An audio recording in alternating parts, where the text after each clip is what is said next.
Colonel, qu'est-ce qui se passe? Vous vous faites filmer?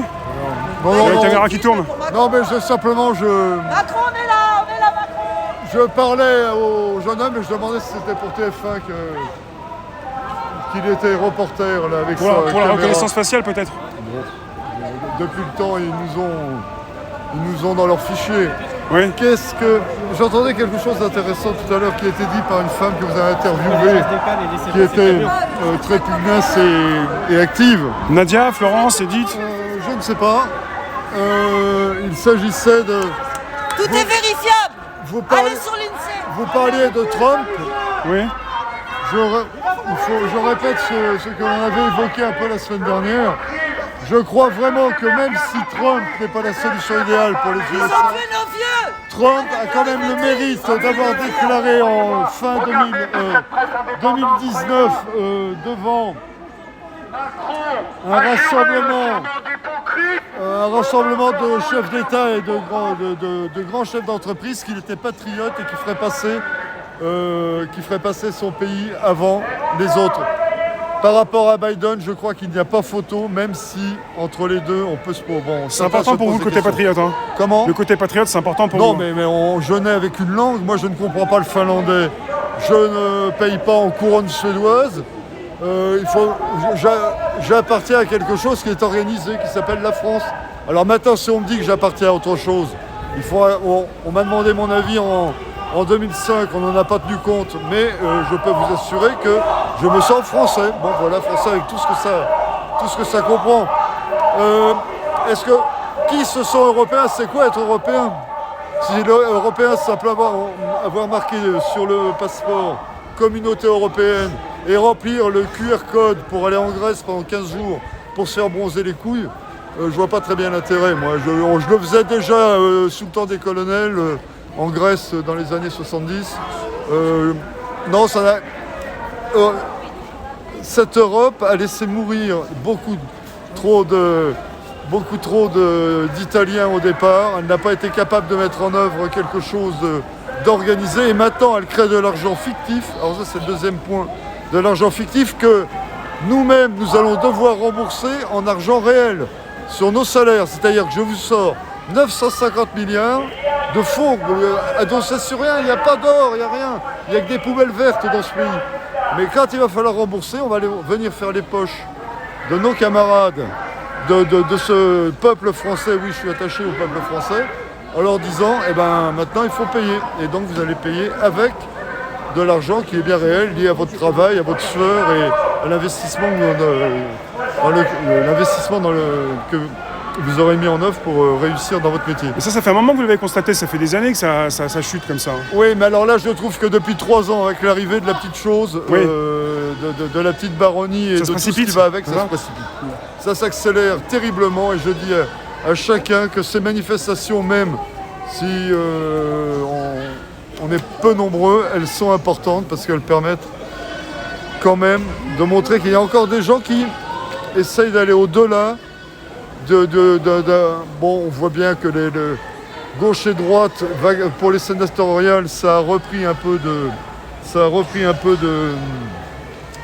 peu d'éclat, mais moi je vois surtout maintenant un clivage qui serait un clivage populiste contre progressiste. Oui. D'ailleurs, BFM emploie très souvent maintenant le terme progressiste. Oui.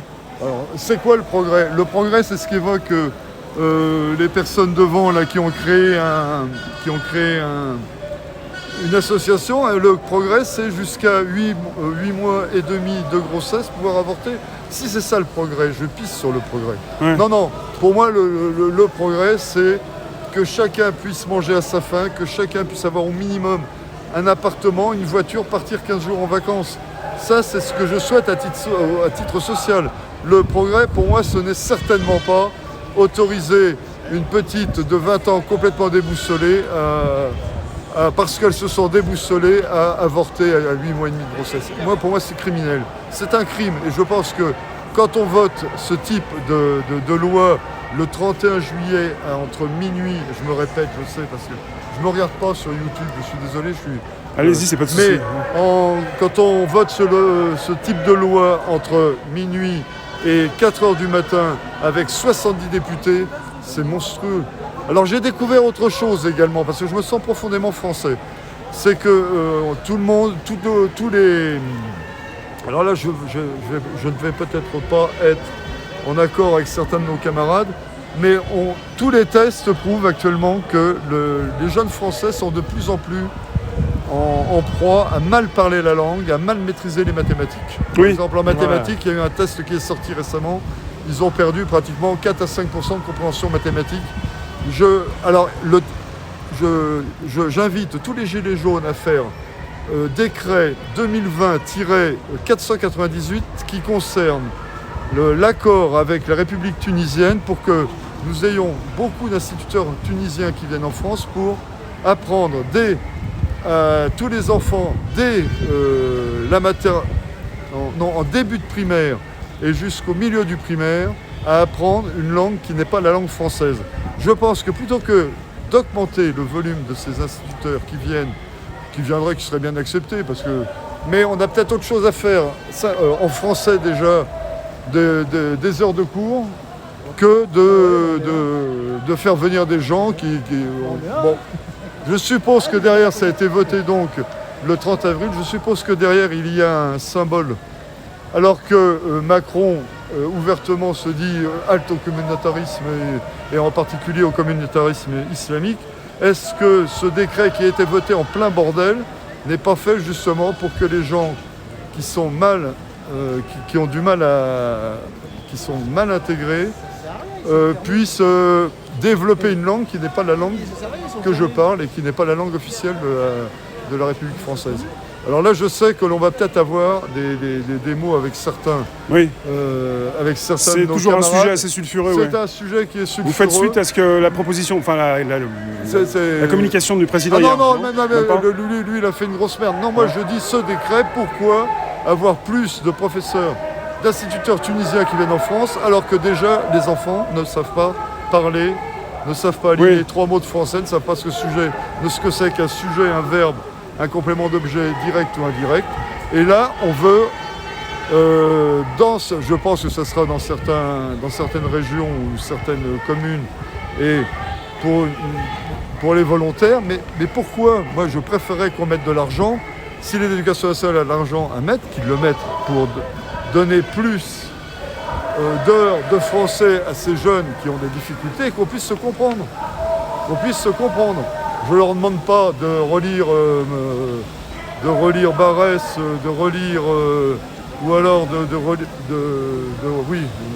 relire la vie de Jeanne d'Arc, mais simplement qu'au moins on puisse se comprendre. Parce qu'il y en a qui ne parlent pas le français et on va arriver au même problème que les États-Unis ont actuellement, c'est-à-dire que toute la population qui vient,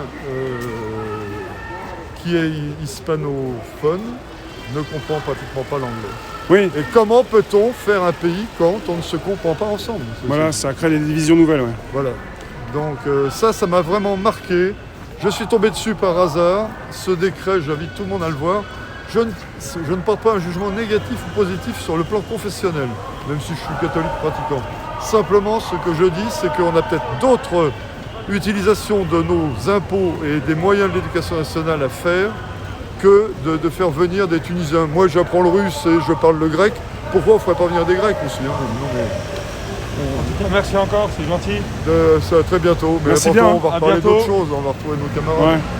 Ouais. Mais cette manifestation est importante parce que je n'arrive plus à trouver un média dont la tête de gondole, la tête de chapitre n'est pas identique à celui des autres médias. Ah oui. C'est toujours le même, à croire qu'il y a une cellule qui distille au sein de l'Élysée les mots-clés, et qu'à partir de là, on met des apprentis journalistes de 18 ans qui ont envie de se faire un nom et qui racontent n'importe quelle connerie, sur Le Monde, Le Point, le RTL, l'Europe 1. Je vous dis à bientôt parce que je crois qu'on est un peu en retard et à tout à l'heure. On a réussi à prendre à revers les troupes. À bientôt.